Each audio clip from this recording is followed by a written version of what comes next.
10 asosning birinchisi nuqtai nazarni o'zgartirish.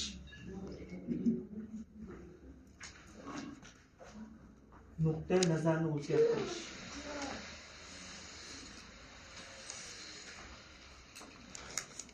Nuqtai nazarni o'zgartirishning birinchisi, ya'ni A punktida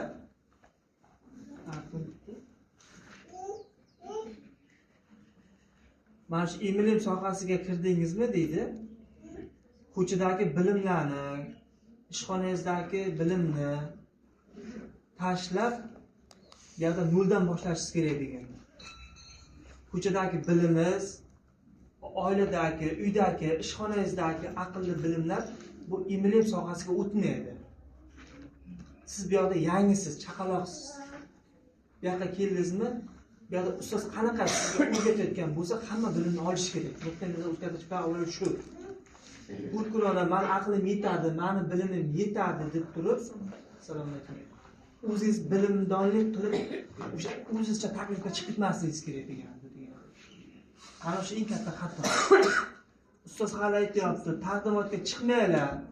Oldin mana chizgan sistemaga kiringlar, bilimni olinglar deyapti, lekin siz taqdimotga birdan chiqib ketyapsiz. Keyin qanchalar taklifga chiqyapsiz, hamma qarindoshlaringizga o'tyapsiz, noto'g'ri ta'limot o'tyapsiz, noto'g'ri taklif qilyapsiz, hamma sizga yo'q degan javobni aytib bo'ldi. Endi kelyapsiz sizga nima menga bo'lmayapti, o'xshamayapti deyapsiz. Lekin ustoz sizni ogohlantirgan, lekin ogohlantirsa ham chiqib ketgansiz. Kimni xatosi? O'zingiz xatoysiz. Ya'ni o'sha ko'chadagi bilimimiz bilan, o'zingizning aqlingiz bilan chiqib ketgansiz. Endi foydasi sizga qaytadan dars o'tadi, qaytadan bilim beradi, qaytadan o'z asosida o'qitadi. Yana qaytadan boyagi odamlarga taklifga chiqishingiz kerak, yana nolda. 200 ta odamga noto'g'ri taklifga chiqqan bo'lsangiz, yana qaytadan 200 ta odamga endi bilimni olib bo'lganingizdan keyin yana qaytadan taklifga chiqishingiz kerak. Yana boshladingmi deydi keyin boyagi odamga. Aytmaysizki, men noto'g'ri taklif qilib qo'ygan ekanman. Endi anglab yetdim. Endi senga to'g'risini aytaman desiz, eshitmaydi boyagi odam. Shuning uchun noto'g'ri taklifga chiqib qo'ymaslik uchun boshidan bilimni olish kerak. O'sha liderlarning ham aybi shunda. Hali komanda yangi hamkor bilim olmasdan turib taklifga chiqarib yuboradi komandasini. Nomlar yo'qotib tez yoz deydi, orzu maqsad yoz deydi, bo'ldi deydi, yaqindan taklif qil deydi. Liderlarning xatosi shunda. Taklifga chiqarib yubormaydi komandani birdan. Oldin u kelsin, anglasin, ilm soha nima o'zi, nimadan boshlash kerak, taklifda qanaqa bo'ladi. Nuqtai nazar o'zgartirish shundaysizlar, o'zlaringiz bilimlaringiz bilan chiqib ketmaydi taklifga. Bilimni olish kerak, keyin taklifga chiqish kerak. Keyin ikkinchisi, nuqtai nazarni o'zgartirish ikkinchi bandi. Ikkinchi bandini kim biladi? Liderlardan. O'sha borayotgan insonimizga nisbatan oldindan qaror qabul qilmaslik, o'zini. Yo'q, ikkinchi band unaqa emas. O'zini unutish. O'zini unutish. Ikkinchi bandi o'zini unutish. Ya'ni hech qachon o'z manfaatingizni ko'zlab komanda qilmaslik. Faqat shogird o'ylash kerak. Komandasidagi insonlar. Masalan, bunaqa bo'lib qoladi. Siz hamkor bo'ldingizda, opangiz bilan singlingiz hamkor qilmoqchisiz. Opani bu yoqqa qo'yib qo'yasiz, singlingizni bu yoqqa qo'yib qo'yasiz. O'z manfaatingizni o'ylab, ya'ni bir bilan 420 ming pulni olish uchun. O'sha o'z manfaatingizni ko'zlab deyiladi. Opa singil ikki xil komandaga qo'yib qo'yapsizlar. Bunday qilsa opa singil boshqa raqib komanda. Bir-biriga qarama-qarshi komanda bo'lib qolyapti. Opani tagida singilni qo'yish kerak. Shunda bitta komanda bo'ladi, ikkalasi birgalikda ishlaydi. Mana shu o'z manfaatingizni ko'zlagan bo'ladi. Shuning uchun har doim agar o'zingiz masalan deylik 100 million pul topmoqchimisiz, faqat shogirdingiz uchun ishlang. Shogirdingiz 100 million topganda siz 200 million topasiz shunda.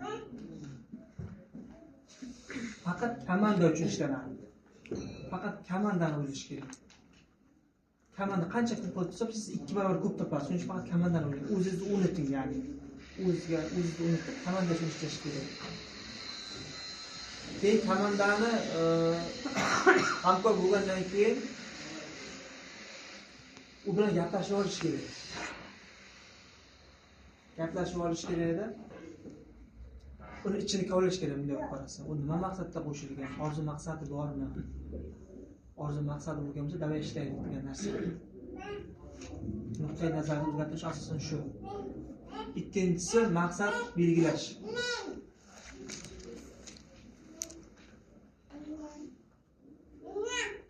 Maqsad belgilash. Hammaga yozamiz. Maqsading bormi? Yoz deymiz. Daftar tutgan paytda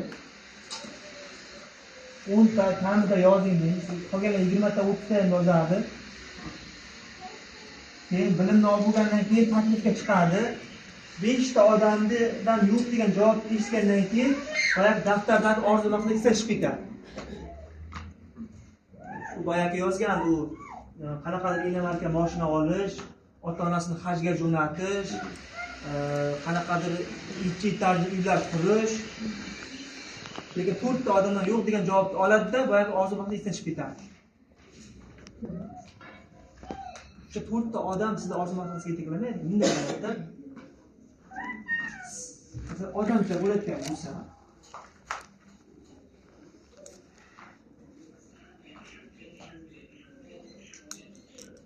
bu to'siq.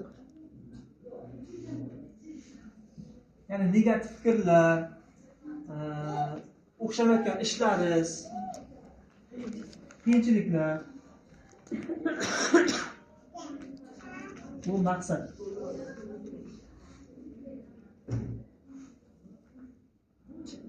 Orzu maqsadingiz qanchalik kichkina bo'lsa, o'shanga erishmaysiz. Chunki yolg'izlar to'siqlar katta. Demak, sizning orzu maqsadingiz kichkina ekan.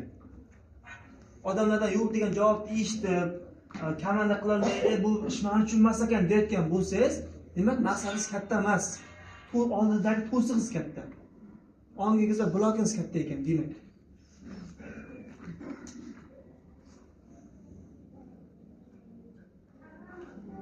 Maqsadingiz qanchalik katta bo'lsa,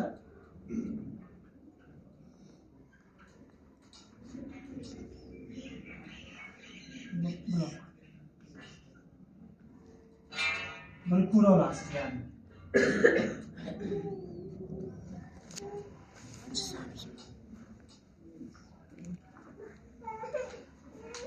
Maqsad katta bo'lishi kerak shuning uchun.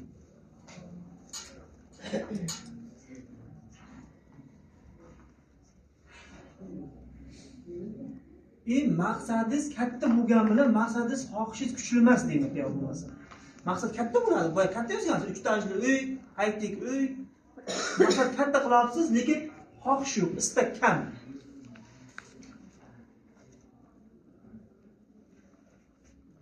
O'sha kuni ham nimani aytdim?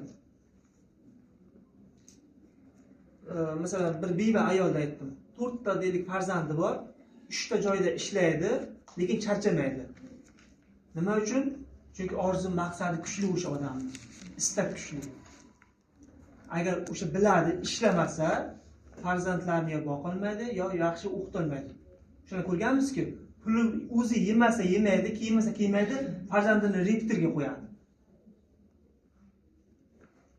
3 ta joyda ishlaydi. Masalan, ertalab bola yuvishga boradi, obedga borib, maktabga boradi, qanaqadir ishda ishlaydi, kechga borib yana qanaqadir joyga boradi. 3 ta 4 ta joyda ishlaydi, lekin charchamaydi. Chunki maqsadi katta. Oldindagi kichkina to'siqlarni ko'rinmaydi. Lekin ba'zilar boya aytgandek, maqsadi katta, lekin xohish kam. Komfort zonaga kirib qolgan, ya'ni. Agar maqsadingiz qanchalik katta bo'lganini, agar kuchli bo'lmasa, xohishingiz kam bo'lsa, mana bu baribir kichkinalik kutaveradi. Men uchun emas ekan. Maqsad keyin orzu maqsad yozdiramiz, haqiqatan orzuni bo'lib chiqish kerak-da, maqsadga aylantirish kerak orzuni. Masalan, birinchi daftarga biz katta-kattalarni yozdiramiz. O'sha uy olishni yozamiz, mashina olishni yozamiz, ota-onamizni hajga yuborishni yozamizda, o'shani keyin kichraytirib, kamaytirish kerak. Daftarga bo'lib, masalan, 1 oylik turing. Masalan, bu oyda deylik 5 million topaman. 5 million topaman deysizda, o'shani rejasini yozasiz, maqsadni. Chunki masalan, uy olaman degan vaqtingiz o'sha ko'rinmaydi uyingiz. Chunki u kattaroq. Kattani bo'lib ishlatib kerak. Yo bo'lmasa, mana shu mart oyida masalan yangi bo'layotgan bo'lsa, 10 taga 10 ta komanda qilaman. Bu maqsad, orzu emas, qilsa bo'ladi. Ya'ni orzuni o'lchab bo'lmaydi, maqsadni o'lchab bo'ladi. Tushunasizmi gapimni? Orzuni o'lchab bo'lmaydi, maqsadni o'lchab bo'ladi. Hisob-kitobli ya'ni. Orzu hisob-kitobsiz, faqat xayolda bo'ladi orzu. Maqsad aniq bo'ladi.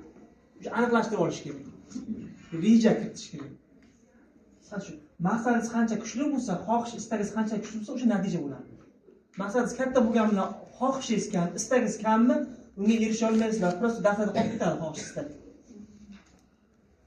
Boya ayolnikida bunday qo'pol bo'lsa ham aytaman, Sabir Davlatovda gapi bor. Hojatga kirishga qanchalik xohishingiz kuchli bo'lganida, orzu maqsadi shunday kuchli bo'lsin deydi. Tasavvur qiling, ko'chada ketyapsizlar, shunaqa holat bo'lib qoldi. Nima qilib bo'lsa ham, qayerga kirib bo'lsa ham o'shani bajarishga majbursiz. To'g'rimi? Tasavvur qilib ko'ringlar, shunaqa prosta o'ylab ko'ringlar. Ko'chada ketyapsizlar, shunaqa holat bo'lyapti. Lubaga kirishga ham rozisiz. Shu darajada bo'lib qolyapti. Qanchalik xohish kuchli ko'ryapsizlarmi? Lekin amalga oshirasizlar shunaqa holat bo'lgan payt. Kimdir uyga kirib bo'lsa ham, iltimos qilib bo'lsa ham. To'g'rimi? Shunaqa orzu maqsadga shunaqa xohish bo'lish kerak, ya'ni. Sizni o'zingizga savol bering, shunaqa xohish bormi shunaqa maqsadga erishish uchun? Hozir men aytayotgan xohishda. Hech kimda o'sha darajada xohish bo'lmasa kerak. 90%. Xuddi shunday. Agar shunaqa xohishingiz bo'lsa deydi, tezroq o'shanga erishasiz deydi-da. Yoki bo'lsa boya beva ayolda aytganimdek. Demak, maqsad belgilashdi, shuni oldingizlar. Orzuni maqsadga aylantirib yozib chiqingizlar o'zlaringiz. Oylik, kunlik, haftalik. Maqsad katta qo'ysanglar, keyin deydi, onga deydi o'sha maqsad qayta kirish uchun deydi, orzu maqsadingizni har kuni o'qing deydi, yo qayta yozing deydi. Ko'plar bir marta orzu maqsad yozgan, uni qayta ochib o'qimaydi. Masalan, 6 oy, 1 yil hamkor bo'lgan, o'sha 6 oy, 1 yilda o'sha orzu maqsadini ochib o'qib ko'rmaganlar bor. Agar orzu maqsad yozmaganlar ham bo'lishi mumkin. Daftar tutmagan bo'lishi ham mumkin orzu maqsad daftari. Har kuni kimdandir negativ fikr eshitganingizda yoki to'liq ololmagan kuningiz, tushkunlikka tushgan paytda o'sha daftarni ochib o'qinglar orzu maqsadingizni. Men nimaga qo'shiluvdim? Bu orzu maqsadida ustozim nima yozdiruvdi? Men 4 ta odamdan yo'q degan javobni eshitib qolgan bo'lsam, bu degan orzu maqsadini kechishim kerak degani emas-ku o'tirib. Shu 4 ta odam meni orzu maqsadimga yetaklamaydi-ku. Odam yo'q deganlar bor masalan. Davlat taklifga chiqilsa odam yo'q-da deydi.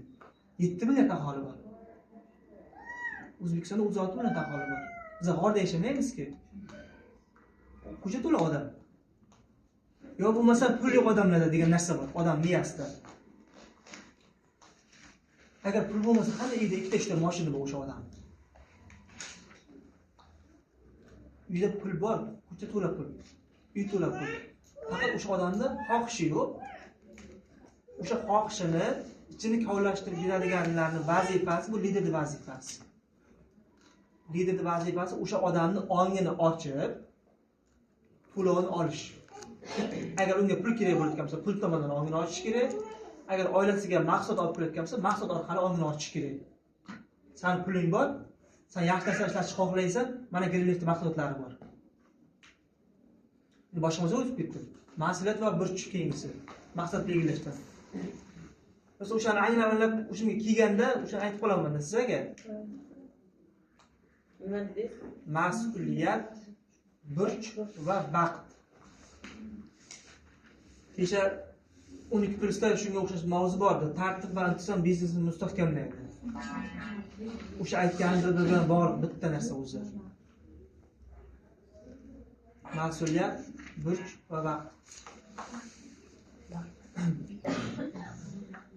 Ishingiz Greenleaf'da qachon o'xshaydi, qachon komanda qilasiz, mas'uliyat o'z bo'yningizga olganda. Mas'uliyat o'z bo'yningizga olmayapsizmi? O'xshamaydi ishingiz, men aytib qo'yaveray boshidan.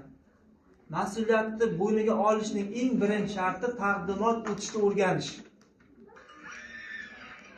Taqdimot o'tishni o'rganish. taqdimot o'tishni bilmayapsizmi?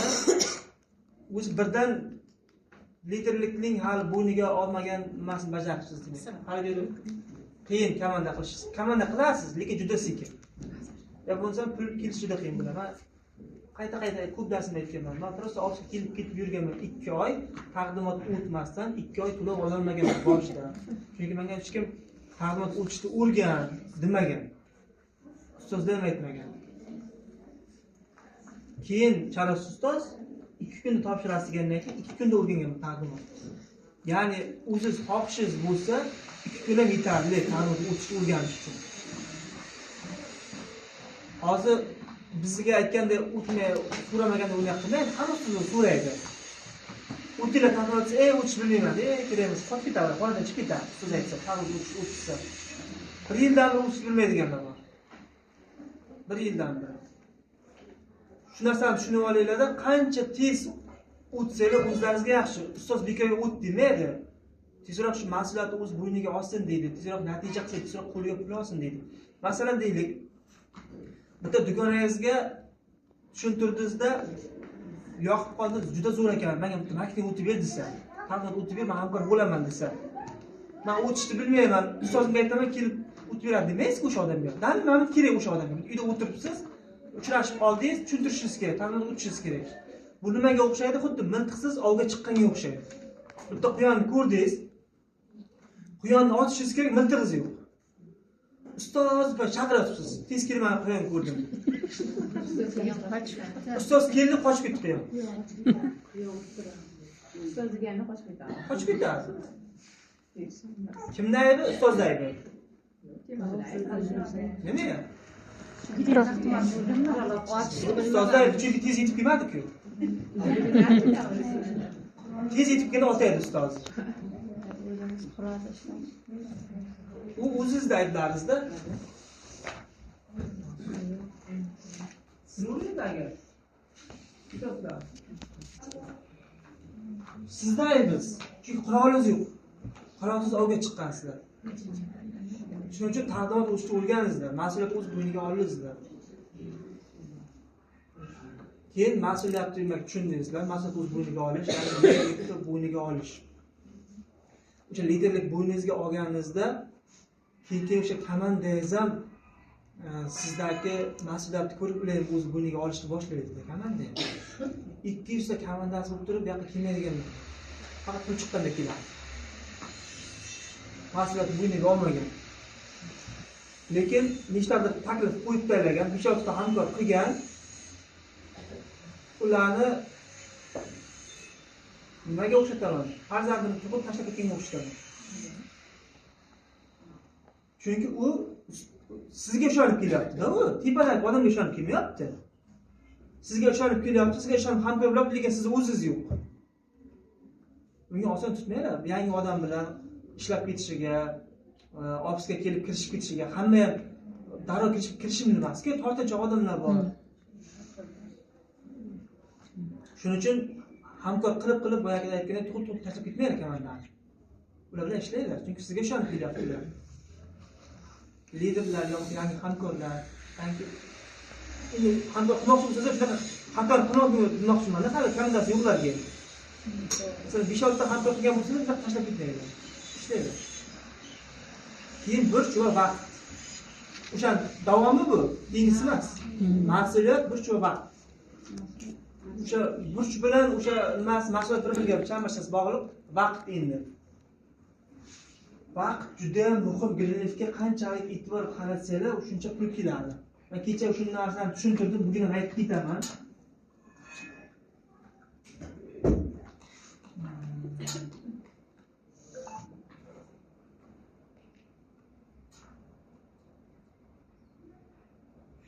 Asosiy ish deb olaylik buni. Asosiy ishingiz deylik maktab, bog'cha, klinika. Ya'ni oylik ishlaydiganlar. Tashkilot, har qanday tashkilot, farqi yo'q. Oyligi 3 million. Bu asosiy ishingiz. Ko'ringlar.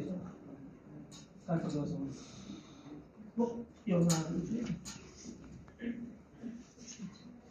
qo'shimcha.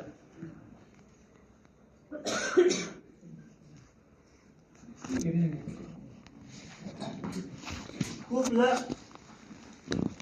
qo'shimcha qilib qo'ygan liftda deydi.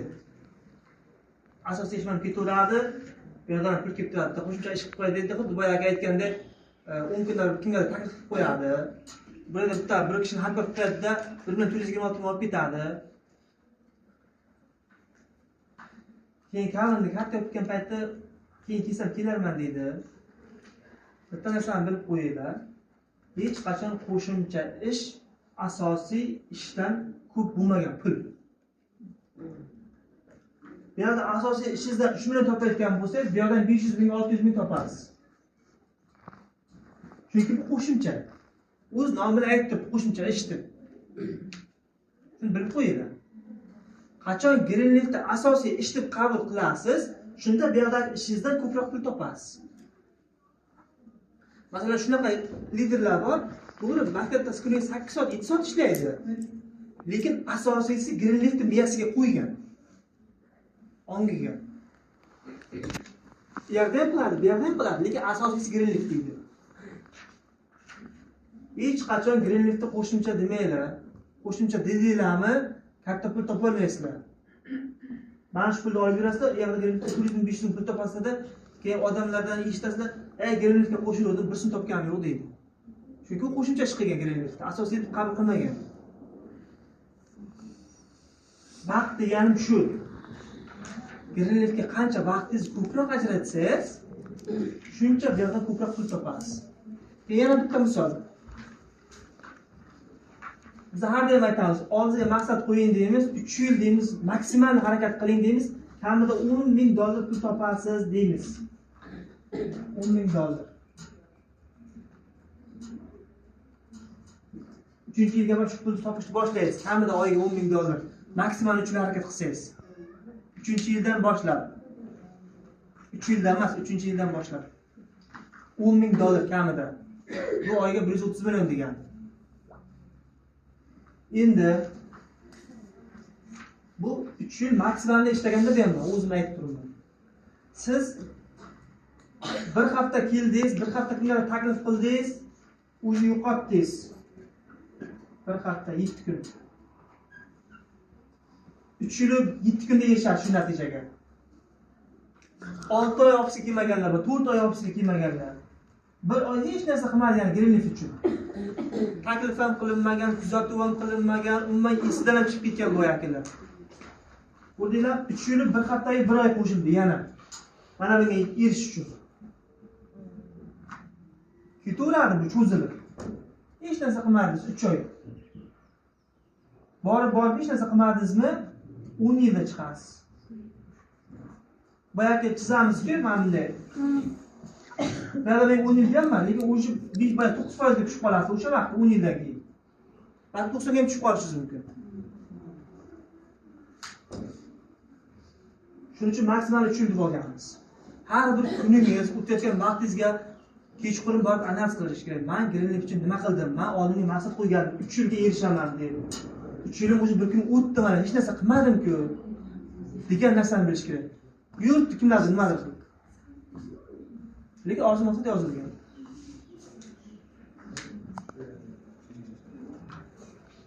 Nima tushunarli bo'ladimi ham? Nimadir qilolmadim bugun Greenleaf uchun degan narsa har doim miyangizda bo'lishi kerak. U ishxonada bo'ladimi? Qilaman degan odam, doimiy bo'ladimi degan odam ishxonada ham qilaveradi nimadir. Bu yoqqa o'tirib, bekorchi o'tirgandan bu ham doimiylik o'tmaydi lekin. Ofisga kelasiz, hech narsa qilmaysiz, yana o'tirib qaytib ketasiz. Keyingisi ro'yxat.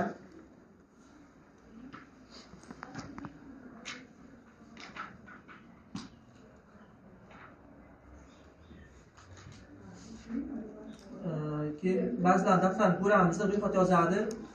70 ta, 80 ta yozgan nomli ro'yxat. 50 ta, 100 ta. Statistik ma'lumotga qaraganda 30 yoshgacha 2,5 ming odam tanishi bo'lar ekan. 30 yoshgacha 2,5 ming. Faqat o'shani biz nima qilamiz? Yozguncha aql bilan yozamiz nomli ro'yxatni. 2,5 ming bilan tanishib olaylik. Shu vaqtgacha 30 yoshgacha. Qanday yozasizlar nomer ro'yxatini?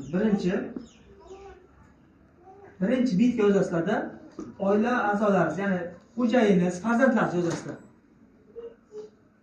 Oila a'zolaringiz. Bu bir bit yoziladi. Davomidan bitta qilib yozib bitmaysizlar. Ikkinchi bitni ochasizlarda opa singil, aka uka shunaqa qarindoshlar ya'ni. Uchinchi bit u to'lmadimi, davomida yozib bitmaydi, joy nima qildi. O'sha tashlab ketasizlar o'sha bitni. Yangi bitni yozasizlar keyingi qarindoshlarni.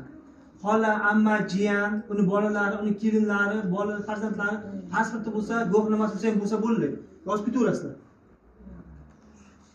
O'zingiz tomondagi qarindoshlar, jiyanlar. Keyin 3 bit yozasizmi, 4 bit yozasizmi? Qoldirasizda yangi bitdan yana yozasiz. Endi xo'jayinizning farzandlari, aka-ukalari, opa-singillari, ularning bolalari, ularning kelinlari, kelinning bolalari ketdi u ham. U to'lgandan keyin yana davomida yozmasdan yana yangi bit ochasizda.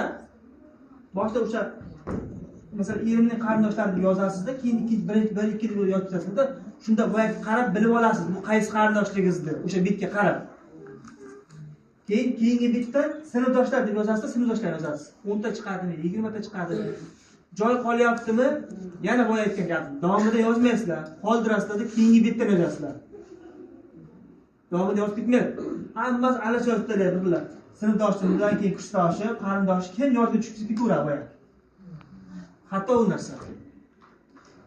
O'shanga qarab topib olasiz, kimga taklif qilgan, qilmaganligingizni, o'sha ro'yxatga qarab, kimlar qolgan.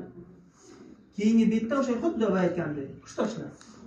Keyingi bitda qo'shnilar. Keyingi bitda o'zimiz kollektiv, ishxona. Masalan, o'zidan katta, kichkina o'z yaqin insonlar bilan tanishib qolganlar bo'ladi-ki, o'sha bit. Har bitga alohida yozish kerak. O'sha bitmas kerak, bitta bo'ldi. Bu shunday xo'jayingiz boya kollektivda deganda ketaveradi, ya'ni ro'yxat shakllanadi. Keyin o'sha nechta ro'yxat bo'layotgan bo'lsa,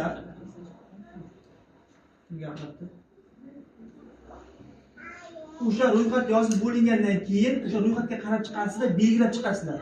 Sizga ishonadigan, har qanaqa vaziyatda ham sizni qo'llab-quvvatlaydigan insonlar bo'ladi, har bitta odamni. Bunday degan gap borki, alkashlar o'zi ko'rib degan. Xuddi shunday har qanaqa odamning o'zini yaqin insoni, yaqin ko'rigi, yaqin qarindoshi, yaqin insonlari bor. Ishxonada ham, qo'shnichilikda ham, qarindoshlarning ichida ham, hammasida. O'sha insonlarni 5 qo'yib chiqasizlar. O'sha ro'yxatga yozgandan keyin. O'rtacha bo'lgandan keyin 4, 3, negativ fikrlar, boyagi insonlar bo'ladi bor ro'yxatingizda. Ajratib yozasizlar, yaxshimi, yomonmi, siz bilan yaxshi kelishadimi, yo'qmi yozib chiqaverasizlar. Faqat sizga yaxshi kelishadigan emas. O'sha yaxshi kelishmaydigan insoningizni siz taklif qilmasangiz ham komandangizda kimdir olib keladi. Masalan, deylik, ovsiningizni juda yomon ko'rasiz. Ovsinizni siz olib kelmaganingiz bilan boshqa odam, qo'shningiz bo'ladimi, boshqa qarindoshingiz hamkor qiladi. Zaten siz ro'yxatga yozganingiz, o'sha odam sizga komandangizga kelyapti. Siz taklif qilmagan bo'lsangiz ham. Shuning uchun odam ajratmasdan yozinglar takliflar, nomlar ro'yxatida. Keyin 5 qo'yib chiqdingizlar boyagi. 5 qo'yilganlarni alohida bitta yozib chiqasizlar. Nechta 30 ta bo'ladimi, 20 ta bo'ladimi? Taklifni o'sha insonlardan boshlaysizlar. Chunki o'sha insonlar sizga ishonadi.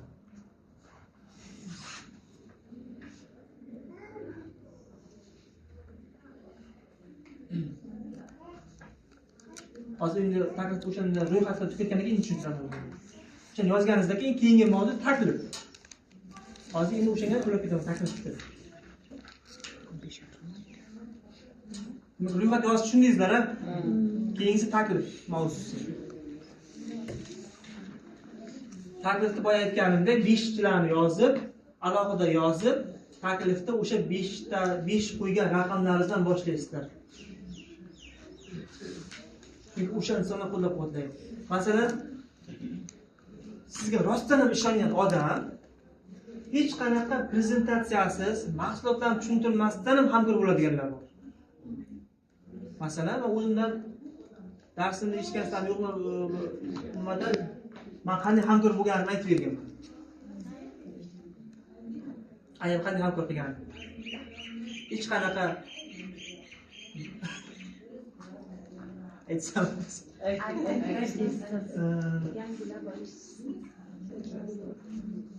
shu boyagi oyligimni jo'natganman, ham hamkor qilganman. Bunday bo'lgan, telefon qilyapti, Daniel degan bir biznes kiribdi O'zbekiston Qashqadaryoga degan. O'sha aka singillar, keyin Rodopa degan olib kelgan ekan. Bir umrga deyapti, mahsulotlarni 50% chegirmada olayotganmiz deyapti. Zo'r ekan-ku dedim. Nimalar bor ekan deyman. Televizor, xolodilnik, bitta texnika deyapti. Iqtisodchiman-ku. U aqlga sig'maydi. Yarim narxga berish mumkin emas deyman. Qani madam pul berish kerak dedi deyman. Shu payt pul bilan 120 ming edi. Pul bilan 120 ming berar ekansan, keyin yarim narxga olaver ekansan deyapti.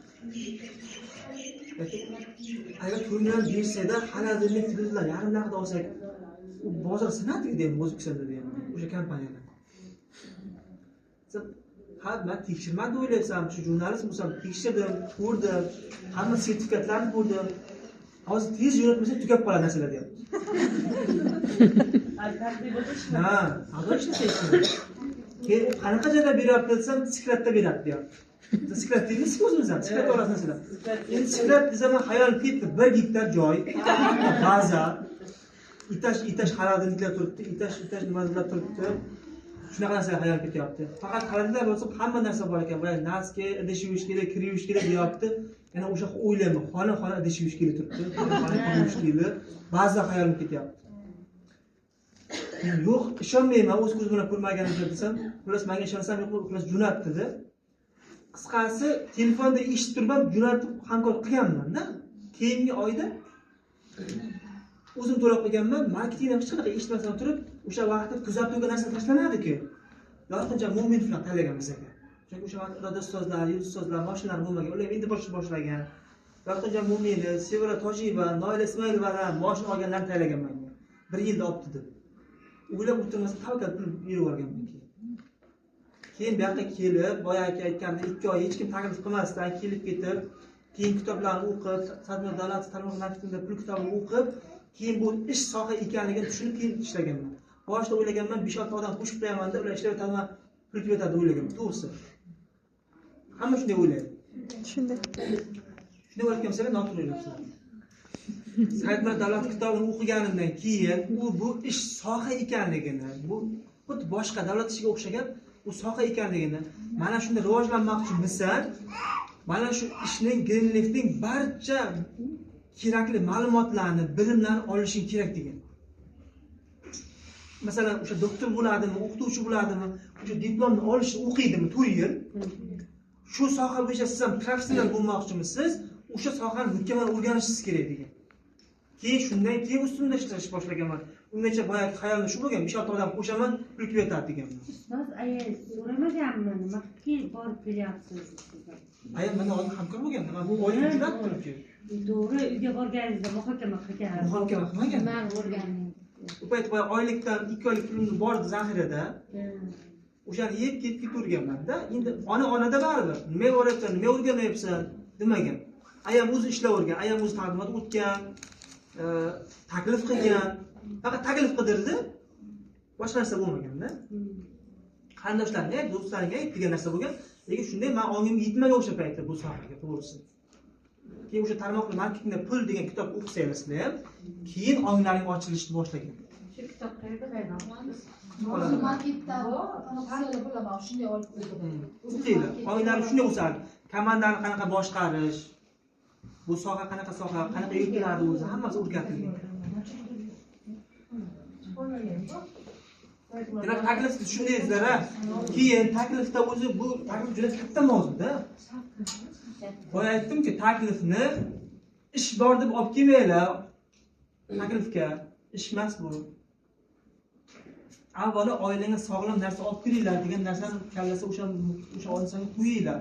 Oilangga tabiiy narsa olib ber, brend mahsulot olib ber, chemikat ishlatma degan narsani urg'u berib hamkor qilib, shartnoma tuzdirib, keyin unga bu hozir reklama qilayotganlar katta imkoniyat bor.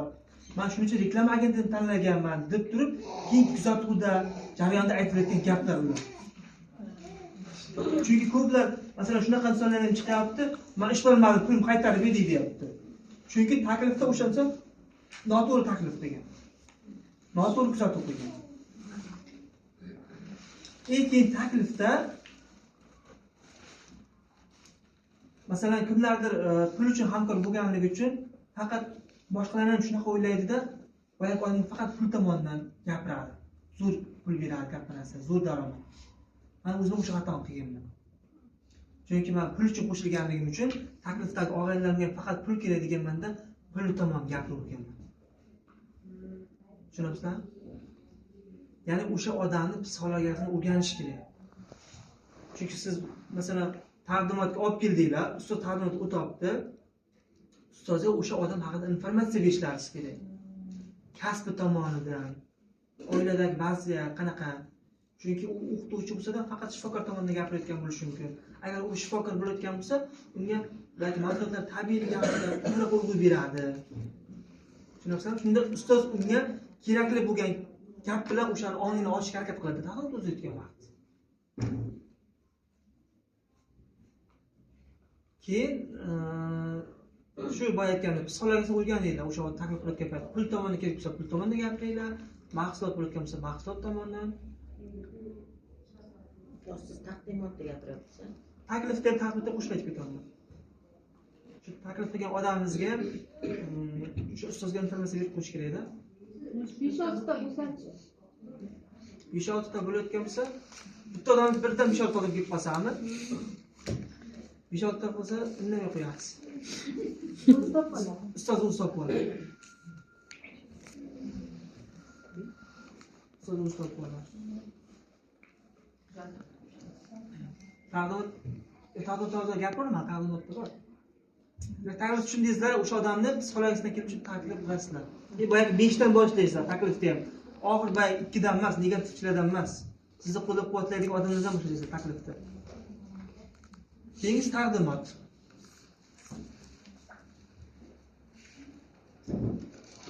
Taqdimotda yangi odam olib kirgandan keyin ko'pincha boyagi liderlar yangi hamkor o'rganadi deydi-da, kirgizib yuboradi. Xonaga eshitsa o'rganadi deb.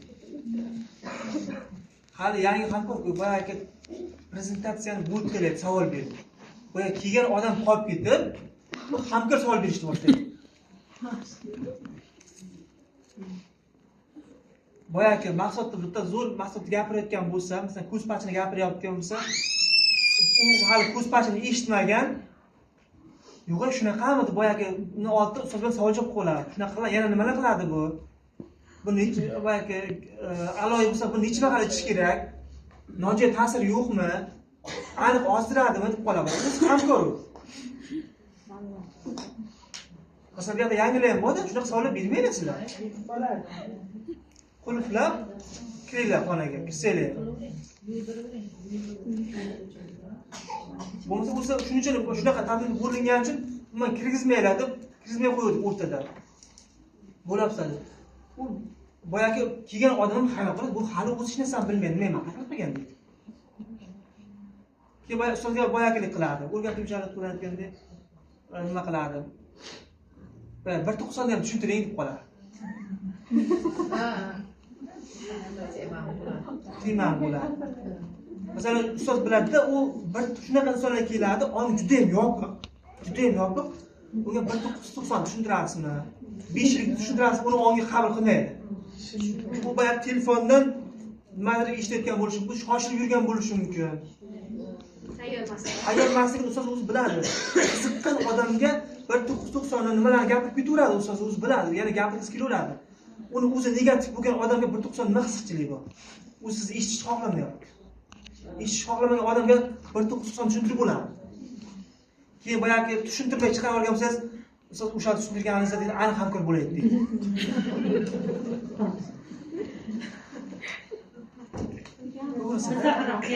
Taqdimotda bo'ladi-da shogird. shunchasi hamkor bo'lmagan mahsulotlarni texnika tabiiyligini tushuntirib eshitib ham boyagi negativ fikrlar odamlarga keladi-da.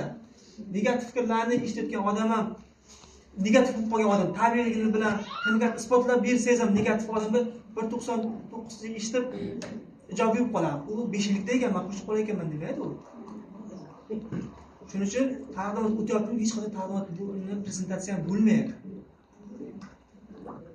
Keyin o'zini mahsulotlarimiz fishkasi bor. Fishka bilan o'tish kerak taqdimotda ham. Idish yuvish geli, kirim yuvish geli, zumnay pasta, bumaga, fanar bilan indikator bilan o'tish kerak. Mana 30 ta narsa olib chiqadi boya taqdimotda. Uning ichida boyagi qosh qalam ham bor. Yana hamadalar ham bor, nimalar ham bor. U lekin shoshilib o'tibdi. 20 minut vaqtim bor deyapti, tez o'ting deyapti. Hammasini o'zi olib chiqquncha 10 minut o'tadi boyagi sumkasidan. Taqdimotda. Fishka mahsulotlarni o'ringlar yetarli, ko'p narsa gapirish kerak emas. Zertib tayyorlaysiz boyagi odam. O'zi hamma shoshilib beradi-da. Keyin boyagi informatsiya mahsulot bilan to'lib bo'ldi, u marketingni eshitishga hojat qolmaydi, o'zi to'lib bo'ldi miya, eshitmaydi u. 1990 ham kerak emas unga. Boyagi avtopromotion bir narsalar gapiriladi, ular kerak emas. Nima qiziqchilik to'lmaydi, o'zi informatsiya to'lib bo'lgan unga. Qisqacha oilaviy tabiiy mahsulotlar farqini ko'rsatib beringlar. Yetarli. Shu prezentatsiyani keyin bo'lish kerak emas. Tushunarli bo'ladi demak. Kuzatuv olmayapti. Taqdimot. Keyingisi kuzatuv.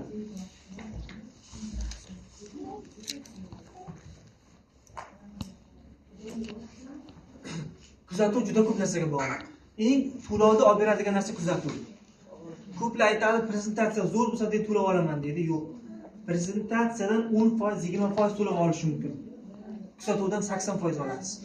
Hamma narsa kuzatuvga bog'liq. Ya'ni o'sha kuzatuvni kim qiladi? Ustoz qilmaydi. Kuzatuvni siz olib kelgan odam qiladi kuzatuvni.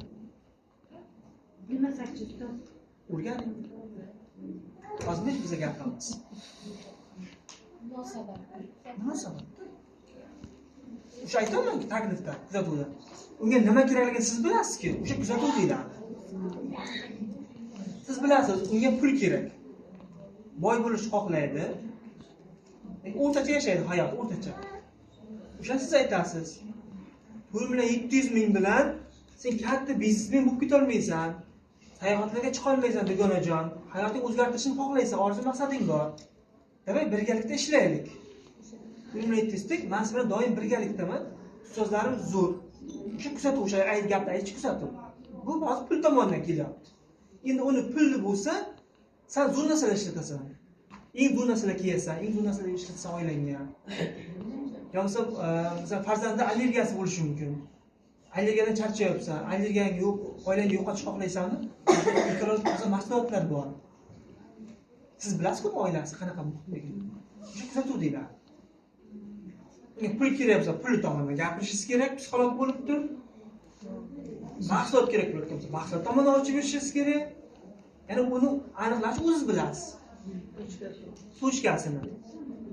Lekin o'zi bunaqada bizning ishimiz psixolog tomonidan psixolog ishda o'zi. Psixolog bo'lib ketishingiz kerak-da. Ichini bilish kerak. Keyin kuzatuvda hech qachon shashqaloqlik qilib gapirish kerak emas. Hech shashqaloqlik qilib kuzatuv qilish kerak emas. Masalan, bizda eshitganman, hamkor bo'lyapti-da,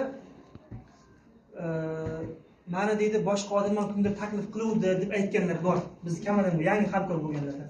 Nima hamkor bo'lmasa o'sha komandaga desam, yeb qo'yish telefon qilib. Men aytganman unga dedi, bir oydan keyin oyligim tushadi, bir oydan keyin hamkor bo'laman desam dedi, har kuni telefon qiladi dedi. Har kuni telefon qilib qachon bo'lasiz dedi. Telefon qilaveradi dedi. Tuydirib yubordi dedi. Ey bandai musulmon, men bir oydan keyin oyligim tushadi deb aytganman. Bir oydan keyin hamkor bo'laman deb aytdim. Sizga hamkor bo'laman, nima uchun har kuni telefon qilasiz deb aytganman. Oxiri dedi, telefon ko'tarmay qo'ydim dedi, unga hamkor bo'lgim kelmay qoldi deyapti. Demak, har kuni telefon qilyaptimi? Mendan manfaat kutyapti deb o'yladi. Juda kerak paytda juda yopishib olsa ham bo'lmaydi-da. Me'yori bor hamma narsa. Yopishda ham me'yori bor. Masalan, boyagida 3 kundan keyin hamkor bo'laman dedimi? 2 kundan keyin telefon qiling. Nima bo'ldi? 3 kundan keyin hamkor bo'lmoqchi edingiz.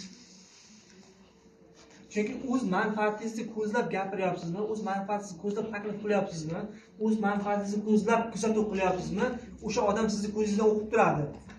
Ashtiga hamkor bo'lsa edi, ertaga $100 olaman deb turadi sizda. U bilib turibdi. Hamkor bo'lmaydi sizga. Lekin opangizga taklif qilsangiz, shu hamkor bo'lsa edi, ertaga $100 olaman deb taklif qilmaysiz opangizga. Shu hamkor bo'lsa edi, birga ishlaymiz. Men sabab oilasi yaxshi bo'lib ketyapti. Yaxshi bo'lib ketadi deb taklif qiladi, to'g'rimi, oila a'zolaringizga? Nima uchun boshqalarga uni taklif qilmaysiz? Unda manfaat kutib taklif qilasiz. Hammaga o'shaning uchun bir xil. Alloh yo'lida xizmat qilish. Bo'ldi shu. Keyin kimlardir negativ javob eshitgan vaqti tushkunlikka tushib qoladi. To'g'rimi? Ko'p bunaqalar. Negativga tushib qolyapsizmi? Demak, o'sha insondan siz manfaat kutayotgansiz. Manfaat kutyapsiz. Ya'ni hamkor bo'lsa, katta pul olaman, madalla qilaman. Manfaat kutayotgan joyda hech qachon bilib qo'yinglar, Alloh ham bermaydi. Alloh u odam xizmaganini Alloh bilib turibdi, o'sha odamdan siz manfaat kutayotgansizlar. Shu o'sha inson hayotiga yaxshilik, o'sha insonlikka siz sababchi bo'lib qoling bo'ldi. Alloh o'zi beraveradi bilmagan holda. Bundan bermasa boshqa tomondan berib qo'yadi, boshqa komandangizga berib qo'yadi. Faqat Alloh yo'lida xizmat qilish kerak, tamom. Kuzatuvda ham demak tushunarli bo'ldi. Psixologiyasidan kelib chiqib kuzatuv qilish kerak. Agar kuzatuvdan keyin taqdimot eshitib bo'lgandan keyin 72 soat ichida imkon qadar to'lovni olishga harakat qilish kerak. Agar 72 soat ichida to'lov ololmasangiz, o'sha insonning ichidagi cho'g' o'ladi. Qiziqish o'ladi. Boshqa ishlar bilan, o'zining tashvishi bilan, ro'zg'or bilan bo'lib ketadi. Shuning uchun imkon qadar 72 soat ichida topishga harakat qilish kerak. Agar bu ichidan o'ldimi, buni yana uyg'otish qiyin. Qiynalasiz. Olasiz, lekin qiynalasiz. Keyingisi himoya.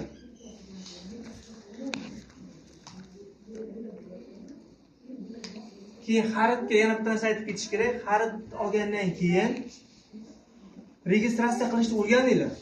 Kim biladi? Kimning tagidan kim tushdi? Telegramda tashlab berasiz so'zlar. Necha kishi bilashadi? Shartnoma yozish kerakmi? Yo'q, shartnoma registratsiya 2 kishi bilan. Shuncha odam.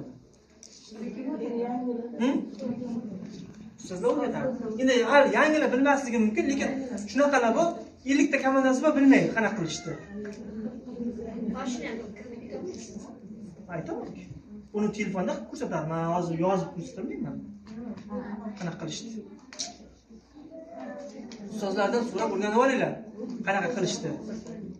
Masalan, kimning tagidan o'shan qo'yib bitasiz deb boyagi, masalan, menda 4 ta dildora degan hamkor bo'ldi. Hammasi hisob qilmayman-ku. Bitta dildora kelyapti-daki, o'shani qo'yib biting shaxsiy taklif qilsa, bir marta shunday qilib qo'yganman. Boshqa dildorani qilib qo'yganman. Komanda kattarib ketgandan keyin shuncha aytamiz, maslahat o'z bo'yinlaringizga olish kerak degan mana shu ham-da. Shuni registratsiya qilishlarni o'rganish kerak. 1300 ta bo'lsa, masalan, 10 ta dildora bo'lsa, 10 ta dildorani hisob qilmayman familiyasini. Bu dildora olib kelsa, bu dildorani hamkor qilib qo'yishim mumkin. Shuning uchun maslahat o'z bo'yniga olib, xarid deganga registratsiya qilishni ham o'rganinglar. Keyin himoya endi. Himoyani ham o'zi boshqalarga nimalarga aytib o'tib ketdim. Himoya degani yangi hamkorni himoya qilish, ya'ni negativ fikrlardan himoya qilish. Himoya qilish uchun uni sistemaga, darslarga qo'yish kerak. Taklifga chiqarib olmaslik kerak bu odam.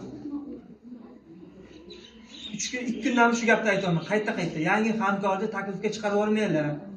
U oldin dars olsin. Ya'ni o'sha negativ fikrlardan himoya qilish uchun o'sha odamga dars kerak. Gap bilan o'tirg'izib qo'yishgan odamlarni u bilimi bo'lishi kerak. Bilim bo'lmayaptimi? Ko'chadagi odamlar sizni o'tirg'izib qo'yadi joyingizga gap bilan.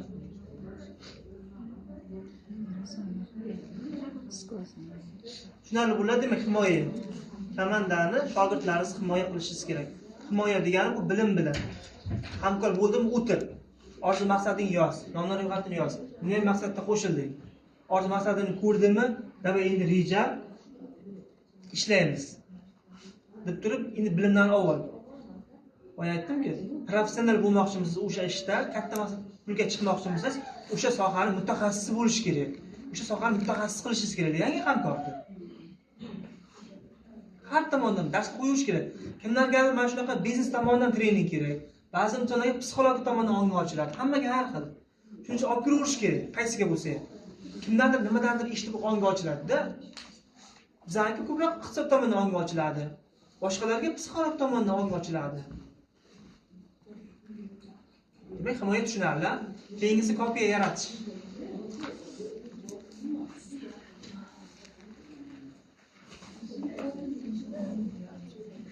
Kopiya yaratishda 12+ da bor, haqiqat dublikatsiyada degan.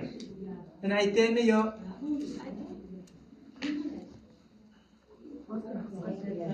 Shuning yangilar o'shanaqa kirmas kerak-da. Boshdan kirish kerak. Kopiya yaratish degani 12+ haqiqat dublikatsiya degan ikkalasi o'zi bitta narsa. Bizning ishimiz kopiya yaratish. Ko'p odamlar hamkor bo'lgan paytda odam topish biznesi ekanlar deb o'ylaydi. Bizning ishimiz o'zi aslida bilib qo'yinglar, odam topish biznesi emas, liderlar tayyorlash, o'qitish biznesi.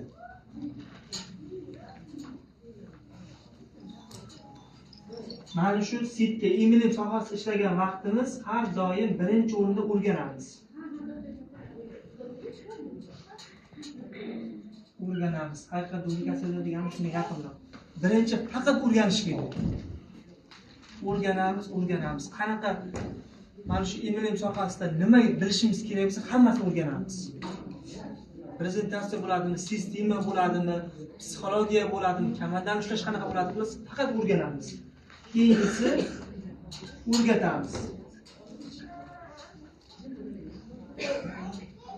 o'rgatamiz. Mana hozir o'rgataman sizlarga.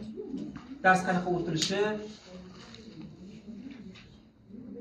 Sizlar ham hozir o'rganasizlar, keyin o'rgatasizlar. Uchinchisi qatnashganlar biladi. O'rgatish.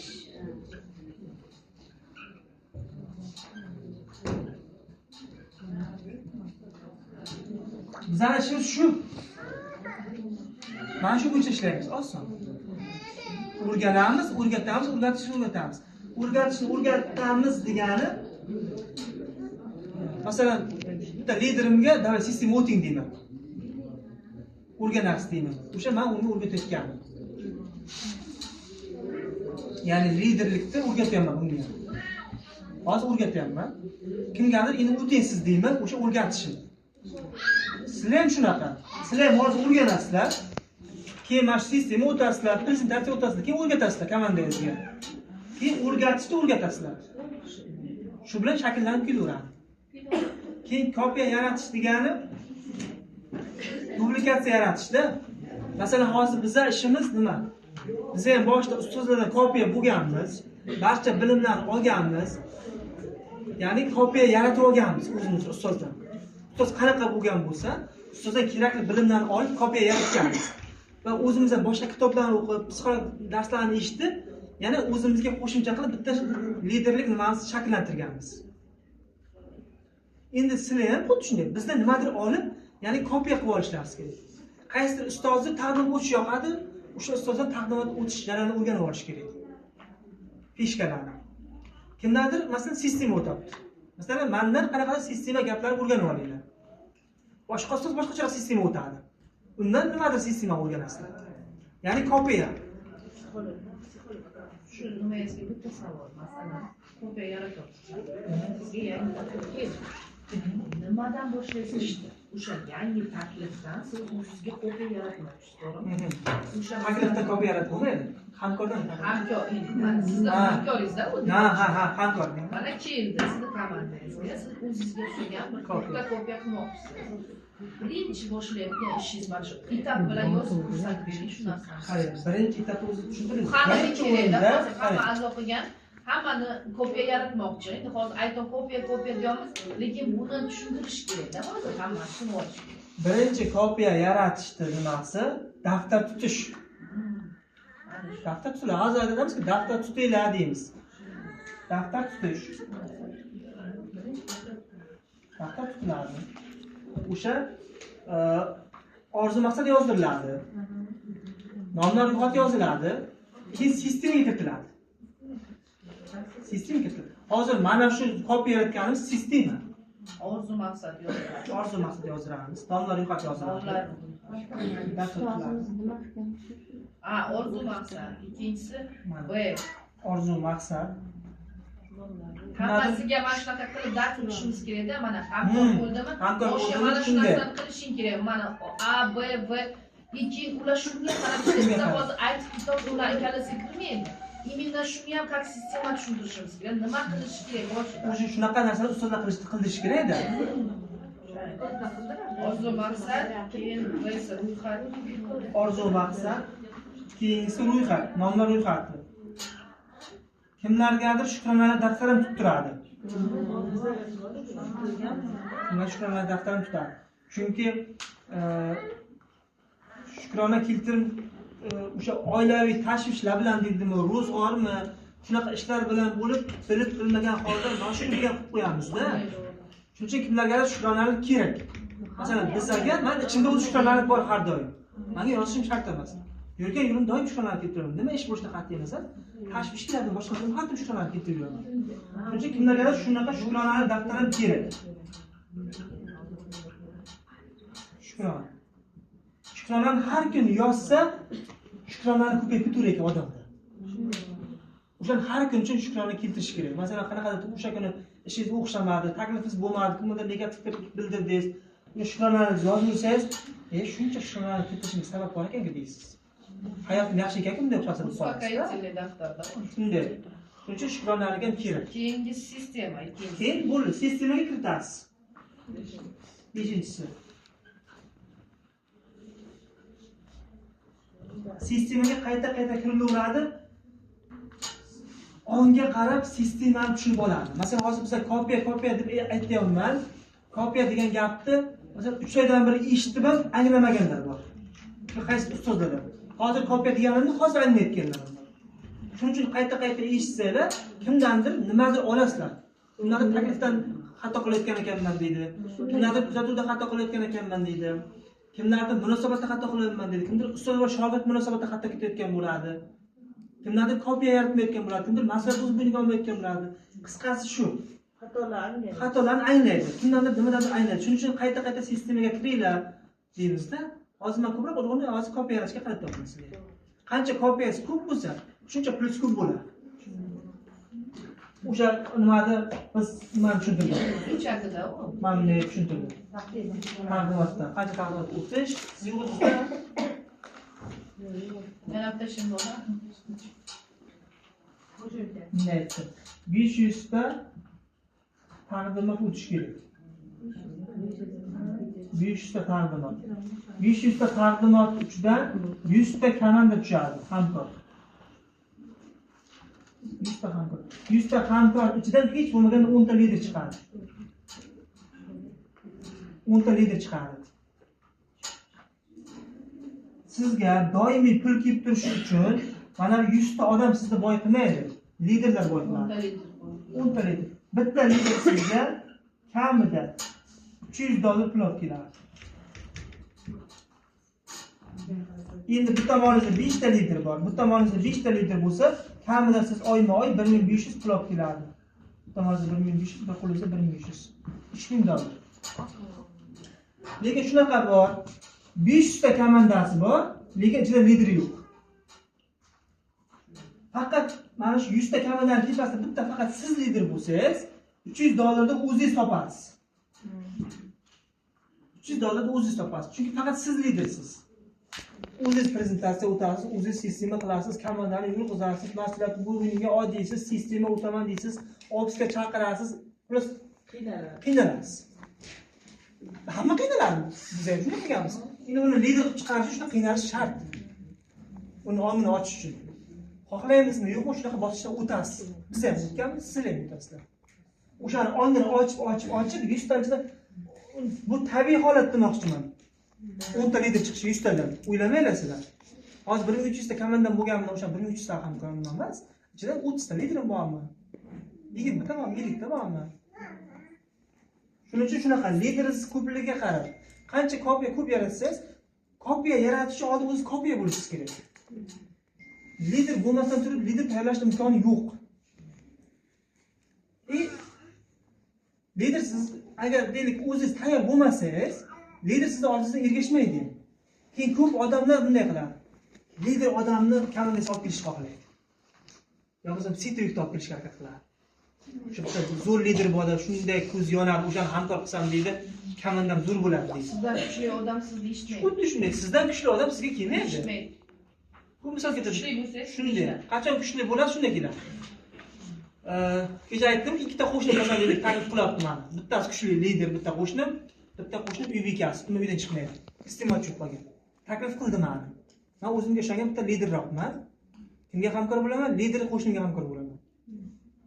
Shuning uchun sizga kimlardir yo'q degan javob olyaptimi? Bundan xafa bo'lish kerak. Aytib o'zidan izlang. Yo sizga o'zi uni onga tayyor emas, mana shu, ya'ni mahsulotga yo bo'lmasa marketing odam yo onga tayyor emas. Yo bir varianti sizga hamkor bo'lishni istamaydi. Siz bilan tepaga chiqishga ko'zi yetmaydi bunday qolsa. Bu achchiq haqiqat. Ishonch yo'q. Bu deydi 30 yildan beri uydan chiqmagan deydi. Menga deydi katta o'yinlar pulga gapiryapti deydi. Demak, buni ham tushundingizlar-a? Shu kopiya yaratish. Darsimiz tugadi. O'tib ketdik-ku. Hisob.